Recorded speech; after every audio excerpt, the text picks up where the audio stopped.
నిజం నిలకడ మీద తెలుస్తుంది, అబద్ధం అందంగా ఉంటుంది. ఇక్కడే అసలైనటువంటిది.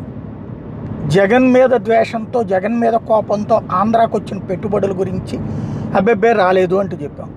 అదాని పెట్టుబడులు పెట్టడం రాష్ట్రానికి ప్రయోజనమా నష్టమా? లంచం తీసుకున్నా అంటే తీసుకెళ్ళి బొక్కలో దోయిన జగన్మోహన్ రెడ్డిని ఎవడొద్దన్నాడు? చూపించండి, నిరూపించండి, చేసేయండి. కానీ 2,70,000 కోట్ల రూపాయల పెట్టుబడులు పెట్టారు అన్నటువంటి విషయం మొన్నే చెప్పారు కదా, ఇదిగో ఇన్ని అన్నటువంటిది. ఇప్పుడు మళ్ళీ అదాని 3 సార్లు భేటీ అయ్యాడు జగన్మోహన్ రెడ్డి. ఎస్, నిజం. ఒక పారిశ్రామికవేత్త వస్తే రాబాకు, నువ్వేదో వేరే వాళ్ళతో వ్యవహారాలు నడుపుతున్నావు అంటే నాకు తెలియదని ఏదవన్నా అంటాడా? ఏ రాజకీయ నాయకుడైనా సరే, ముఖ్యమంత్రి స్థాయిలో ఉన్నటువంటి వాడు పారిశ్రామికవేత్త వస్తే పారిశ్రామికవేత్తలు నాకు అక్కర్లేదని ఎవడని చెప్తాడా? ఖచ్చితంగా తీస్తాడు. అందులో అదానీలు అంబానీలు నేరుగా వచ్చి కూర్చుంటానంటే అబ్బాయి రావద్దాయా మా ఇంటికి అని చెప్తారా ఎవరన్నా? లేకపోతే నా ప్రభుత్వానికి అని చెప్తారా? లంచాలు ఇచ్చారా, తీసుకున్నారా అనేటటువంటి సెకండ్ పాయింట్. ఇవాళ ఏం రాసుకొచ్చారు? ఆ భేటీల మరణం ఏంటి? 3 సార్లు భేటీ అయ్యారు అంటే పారిశ్రామికవేత్తలు ఆంధ్రాకి వచ్చినట్టా లేనట్టా?